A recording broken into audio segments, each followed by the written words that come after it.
नमस्कार विद्यार्थियों, अब हम इसके आगे पढ़ते हैं।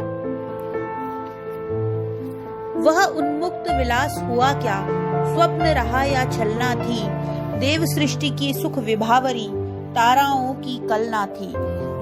देव विध्वंस पर प्रायश्चित करते हुए मनु कहते हैं कि देवताओं के उस सीमाहीन भोग विलास का क्या हुआ। क्या वह केवल एक दुस्वप्न था या केवल धोखा था? भाव यह है कि देवगणों का सीमाहीन भोग विलास इतना क्षणभंगुर और सारहीन था कि वह स्वप्न की भांति नष्ट हो गया या धोखे की भांति अपने ही नाश का कारण सिद्ध हुआ। वह भोग विलास देव सृष्टि के सुख का रूप धारण करके इसी प्रकार थोड़ी देर के लिए चमक कर रह गया, जिस प्रकार रात में ताराओं की चमक होती है। चलते थे सुरभित अंचल से जीवन के मधुमय निश्वास, कोलाहल में मुखरित होता देव जाति का सुख विश्वास। देव विध्वंस पर प्रायश्चित करते हुए और उनके भोग विलासों का स्मरण करते हुए मनु कहते हैं कि देवता अपने वस्त्रों में से सुगंधित पदार्थ लगाए रहते थे, जिसके कारण उसके वस्त्रों से और अंगों से ही सुगंधी इत्यादि बाहर नहीं निकलती थी, वरन उनके मधुर और आनंद से भरे हुए सांस भी सुगंधी युक्त होते थे। वे रात दिन आनंद से कोलाहल किया करते थे, जिससे देव जाति का सुख और विश्वास ध्वनित होता रहता था, अर्थात वे बहुत सुखी हैं इस बात का पता लगता रहता था। सुख केवल सुख का वह संग्रह केंद्रभूत हुआ इतना, छाया पथ में नव तुषार का सघन मिलन होता जितना।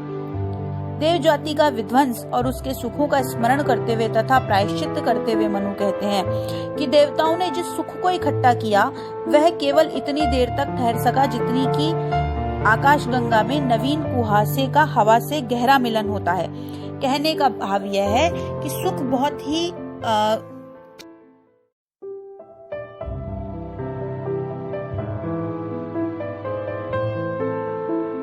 पार उद्वेलित लहरों सा होता उस समृद्धि का सुख संचार।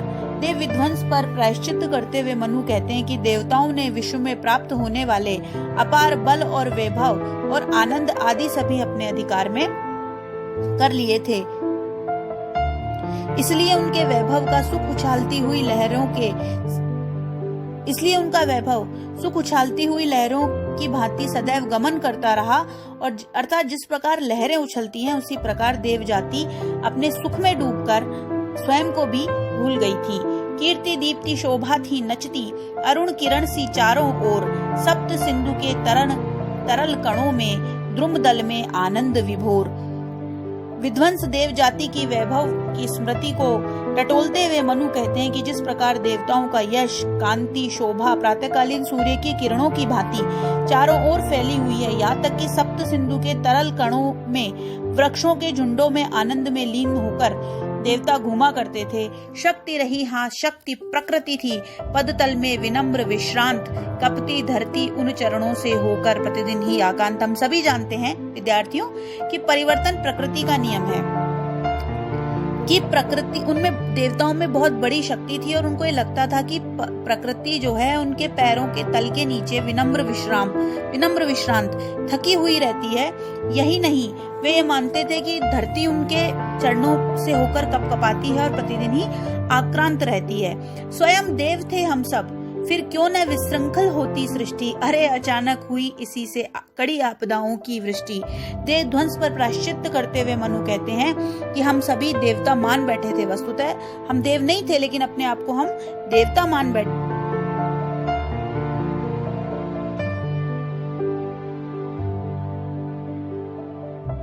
गया सभी कुछ मधुरतम, सुर बालाओं का श्रृंगार, उषा ज्योत्सना सा यौवन स्मित मधुप सदस्य निश्चित विहार।